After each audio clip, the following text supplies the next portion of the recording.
Several people have asked how to achieve the 30-degree angle work plane on the bevel washer. In order to do that, we're going to use the angle to plane around edge command. When you select the angle plane around edge, you're going to first start off by selecting the front surface of the part and then specifying the top surface or the top plane. There we go, on that edge right there. So this is the edge where the angle is being calculated. If we look at the front view, you can see that. So I'm going to just kind of show you what happens when we type in 30 degrees. So 30 degrees, it's measuring from this front edge, and that is not the plane or the direction in which we want to go. So I'm going to back this up and make that 30 degrees instead, and that is not the angle that we want either. So when we do this, I'm going to have to use, this is going to be the 30 degrees, and then this side is going to have to be negative. So I'm going to back that up and do that one more time. So clicking on the angle to front edge, I'm going to click that one, surface, and then point to this edge right here. And instead of using a negative 30, I'm going to use negative 60.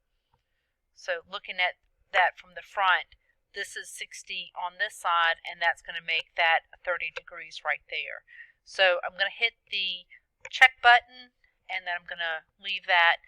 You can always go over and double check, your measurements as you're working. Use the measure, and you can measure from that surface to that surface, and you will see that that is a 30-degree angle. So that's how you can double check to make sure that you have set that up correctly.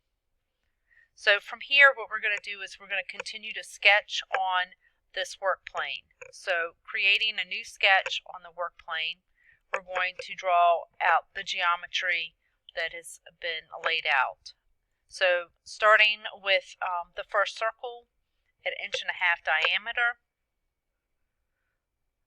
making both circles concentric. The second circle is a 3-inch diameter, and we want to locate that 2.5 inches from the edge.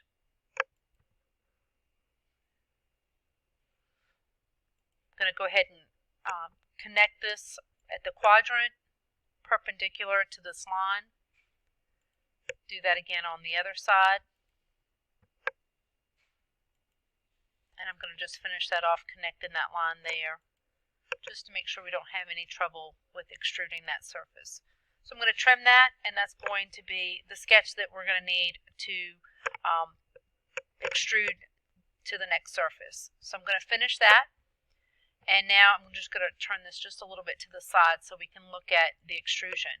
So for the extrusion for this, we're going to change the direction there, and instead of specifying a distance, this is a great application for specifying the extrusion to the next surface. So I'm going to use the to button, and it's going to prompt me for a surface. So I'm selecting a surface, which is this one right here. So now that geometry is now extruded down to that surface. Hit the OK button. The last thing we will need to do is to finish off that cut that's down there on that surface. So what I'm going to need to do is start a new sketch on this surface one more time, draw the same circle. I should have used project geometry there instead of redrawing, but it's there. So finish that sketch, extrude. So I'm going to extrude through all. So that's going to cut the hole through the rest of that part. I'm going to change my direction, and there we go. So now that hole is going to cut all the way through the bottom side. Hit OK.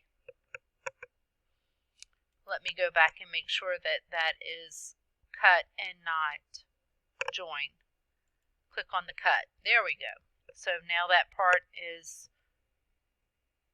complete.